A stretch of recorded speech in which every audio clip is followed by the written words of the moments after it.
नमस्कार दोस्तों, star IQ में आप सभी का बहुत बहुत स्वागत है। उम्मीद है कि आप लोग बहुत अच्छे होंगे और आप लोगों की प्रिपरेशन भी अच्छी चल रही होगी। आज का ये वीडियो पर्टिकुलर एनिमल हस्बेंड्री के लिए है। एनिमल हस्बेंड्री का सिलेबस आप लोगों के हरियाणा पुलिस के एग्जाम में मेंशन्ड है। अब देखिएगा, एग्जाम में क्वेश्चन एक आए या दो आए, उसके लिए आप लोगों को आज ही के डेट में 3 से 4 ये छोटे छोटे क्लिप मिलने वाले हैं, जिससे आप लोगों की प्रिपरेशन में बहुत ज्यादा मदद मिल सके, ज्यादा समय आपका बर्बाद ना हो। इस करके ये छोटे छोटे वीडियो क्लिप है और सटीकता से बहुत सारा डेटा आपको देने का प्रयास मेरा रहेगा। तो चलिए स्टार्ट करते हैं हम लोग हमारे इस पर्टिकुलर सेशन के दौरान। क्या हम लोग पहले पढ़ते हैं इसमें गोवंश के बारे में। गोवंश बोले तो आप लोगों को कैटल्स यानी कि गाय के बारे में जिक्र होता है, और जब आप एनिमल हस्बेंड्री पढ़ रहे होते हैं तो उसके अंदर गायों का दबदबा वैसे भी अपने आप में ज्यादा ही माना जाता है थोड़ा सा, ठीक है। चलिए, आज तो इस वाले क्लिप में मैं आप लोगों को नस्लों के बारे में बताने वाला हूं। अगले क्लिप में इससे रिलेटेड कुछ और चीजें भी होंगी, आप घबराइएगा नहीं। आप लोगों के लिए सटीक डेटा इकट्ठा करने का मेरा हरदम ही प्रयास रहता है। वैसे भी देखिएगा, सबसे पहली बात है 1998 का साल लेकर लेके चलता हूं मैं, और उसके बाद में दुनिया भर में, मैं भारत की बात कर रहा हूं, पूरी दुनिया भर में हमारा प्यारा भारत जो है वो दूध उत्पादन के क्षेत्र में नंबर 1 ही रहा है। उसने कभी पीछे मुड़ के ही नहीं देखा है। अगर मैं आपसे पूछूं कि हरियाणा राज्य जो है उसकी क्या स्थिति है दूध उत्पादन में, तो भी आप लोगों को मैं बता देता हूं, हम लोग अब नंबर 1 पे है। आप लोगों ने मेरा आर्थिक सर्वेक्षण वाला वीडियो देखा होगा, नहीं देखा तो जरूर देखिएगा, छुटकू सा क्लिप है वो भी। और आप लोगों का हरियाणा का यानी कि नंबर 1 स्थान है। अगर मैं बात करता हूं 1 जून की, ठीक है ना, 1 जून पर्टिकुलर तारीख थी जिस दिन विश्व दूध दिवस मनाते हैं, तब हम लोग पंजाब से आगे आ गए थे। पंजाब से आगे तकरीबन 1142 ग्राम प्रति व्यक्ति दूध का जो है ना, नियर अबाउट हम लोग इसके आसपास पहुंचे थे। लेकिन अब आपको ये डेटा ना याद करके अब आपको पर्टिकुलर डेटा हमारा हो चुका है 1344 ग्राम प्रति व्यक्ति दूध उपलब्धता हो चुकी है हरियाणा राज्य की। कभी 970 हुआ करती थी, लेकिन आज जो है 1344 ग्राम प्रति व्यक्ति दूध उपलब्धता हो चुकी है, जो कि हमारे पूरे भारत में नंबर 1 है। पंजाब को तो पीछे छोड़ा ही है यकीनन। आपके मन में ये डाउट आया होगा कि सर ऐसा क्या हो गया एकदम से ही, जैसे मान लेते हैं आपने जून महीने में पढ़ाया तो 1142, आपने जुलाई महीने में अगस्त में पढ़ा रहे हो तो 1344, एकदम से ऐसा क्या मतलब आग लग गई जो एकदम से इतना तेज मतलब ये प्रति व्यक्ति दूध उपलब्धता बढ़ रही है। तो इसके पीछे कारण है कि हम लोगों ने जो है हिसार के अंदर एक सीमेन लैब स्थापित कर रखी है, पहली बात। दूसरी बात है वैज्ञानिक विधि के माध्यम से जो है ना वो भैंस या गाय जो है ना इनके बच्चे पैदा करवाए जा रहे हैं, और इनसे जो है हमेशा ही हमेशा मतलब यूं फीमेल ही बच्चा आएगा। जैसे मान लेते हैं फीमेल बच्ची ही आएगी, केवल मतलब बच्ची ही पैदा होगी या कटड़ी ही पैदा होगी, जो पाड्डा जिसको बोलते हो पाड्डा पैदा नहीं होगा, कहने का मतलब ऐसा किया जा रहा है। और कम उम्र में ज्यादा से ज्यादा दूध दे पाए, कुछ इस प्रकार की, जैसे हॉलिस्टियन आपकी एक नस्ल है गाय की, ठीक है ना, हम पढ़ने वाले हैं, यहाँ पे कहीं लिखी होगी, ठीक है ना, ये जो नस्ल है ये विश्व में सबसे ज्यादा दूध देने वाली नस्ल गाय की बनी है। तो ये सारी चीजें हमारी वैज्ञानिक विधियों की वजह से ही हो पाई है, और इस करके ही हरियाणा पंजाब से आगे गया है या बाकी भारत के सभी राज्यों में आगे निकल पाया है। अगर मैं बात करता हूं गोवंश में, तो प्रजाति है इधर लिखी हुई, इधर लिखी हुए इनके उत्पत्ति स्थल, ये वाले बेहद इंपॉर्टेंट है, तो करके आप लोगों को कॉपी पे नोट करने हैं और याद करने हैं। एक बार आपका सहारा लगाता हूं मैं, एक गिर नस्ल के बारे में आपने सुना होगा, और गिर का नाम आते ही आप तुरंत चले जाते हैं गुजरात, क्योंकि गिर फॉरेस्ट आप लोग अच्छे से जानते हैं, जहां पे एशियाटिक लाइन भी रहता है, और ये काठियावाड़ क्षेत्र गुजरात की उत्पत्ति है इसकी, ठीक है। मतलब रह तो चलो और कहीं पे भी है, लेकिन बात तो यहां उत्पत्ति की है, मतलब जहां से इसका ओरिजिनेट हुआ है वो हमसे पढ़ना जरूरी है, और वही हमारे लिए पेपर का सवाल बनता है।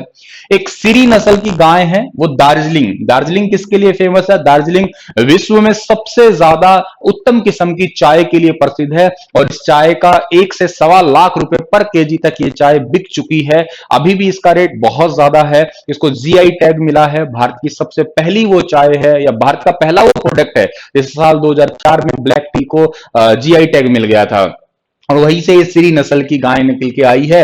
और इसका के अलावा भूटान का भी संबंध माना जाता है। दार्जिलिंग पश्चिम बंगाल में पड़ता है, याद रखिएगा। कांकरेज, बहुत बहुत बार पेपरों में इसका भी जिक्र होता है, कांकरेज का, और ये गुजरात के कच्छ कच्छ में जंगली गधे भी पाए जाते हैं, याद रखना, और के साथ में राजस्थान, ये दोनों ही क्षेत्र है। ऐसे राजस्थान और गुजरात आपस में टच करते हैं, अपने बॉर्डर्स को शेयर करते हैं, और उन्हीं इलाके की जो है ना एक कांकरेज नस्ल की गाय है, याद रखिएगा आप लोग। अगर मैं बात करता हूं थार पाकर की, ठीक है ना, थार पारकर, ये पाकिस्तान और राजस्थान, एक्चुअली ये दोनों भी आपस में अपने बॉर्डर शेयर करते हैं, और जहां पे इनकी बॉर्डर शेयर होती है उसी इलाके में जो है ना ये थार पारकर पाई जाती है, याद रखना। अच्छा, मैंने यहाँ पे गुजरात की बात की थी ना, तो गुजरात के कच्छ में तो अभी मैंने कहा जंगली गधे हैं, और गुजरात की एक हल्लारी नस्ल की गधी है, जिसकी रिसेंटली डेयरी खोली गई है हिसार के अंदर, और हिसार का राष्ट्रीय असव अनुसंधान केंद्र वहां पे खोली गई है। इस गधी के दूध से, जैनी डेयरी कह सकते हो आप, ठीक है, इस गधी के दूध से क्या होने वाला है, ये जो ब्यूटी प्रोडक्ट्स होते हैं, क्रीम है, लिपापोती की वगैरह वगैरह, इन क्रीम से या इन प्रोडक्ट्स में जो है इनका इस्तेमाल किया जाएगा। ठीक है सर। अपने हरियाणा की बात करते हैं तो हरियाणा नस्ल की ही गाय हैं, जो कि रोहतक और हिसार में इसकी उत्पत्ति मानी जाती है, याद रखिए। अच्छा, बरगुर ये जो है ये तमिलनाडु की है। अच्छा, कंगायम ये आंध्र प्रदेश की है। खिल्लारी ये महाराष्ट्र की है। अमृत महल और हल्लीकार ये दोनों ही कर्नाटक की है। अमृत महल याद कर लेना, काफी महत्वपूर्ण। साहिवाल बहुत ही मीठा दूध पुकारा जाता है इस गाय का, ये हमारे प्यारे भारत की ही है, लगभग क्षेत्रों में पाई जाती है ये, ठीक है। रेड सिंधी ये पाकिस्तान के कराची और हमारे हैदराबाद वाले क्षेत्र की उत्पत्ति मानी जाती है, या वहीं की क्षेत्र की ये नस्ल की गाय है। तो इसमें से आप लोग ये साहीवाल अच्छे से याद कर लेना, ये मोस्ट ऑफ द इलाकों में आप लोगों को देखने को मिलने वाली है, ठीक है।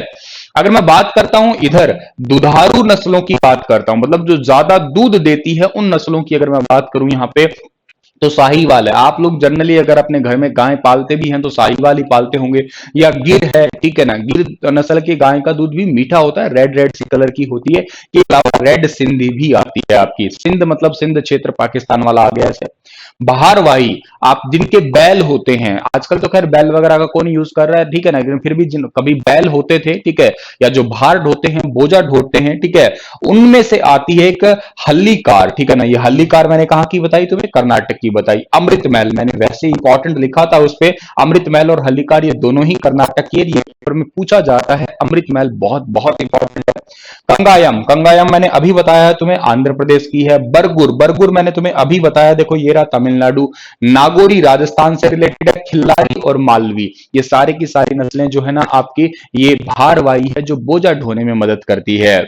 ड्यूल पर्पस का मतलब क्या है कि जो भार भी ढोने में काम आएगी, मतलब इनके गायों से दूध प्राप्त कर लेंगे, इनके जो बैल होंगे उनका बोझा ढोने में यूज कर लेंगे भाई, ठीक है।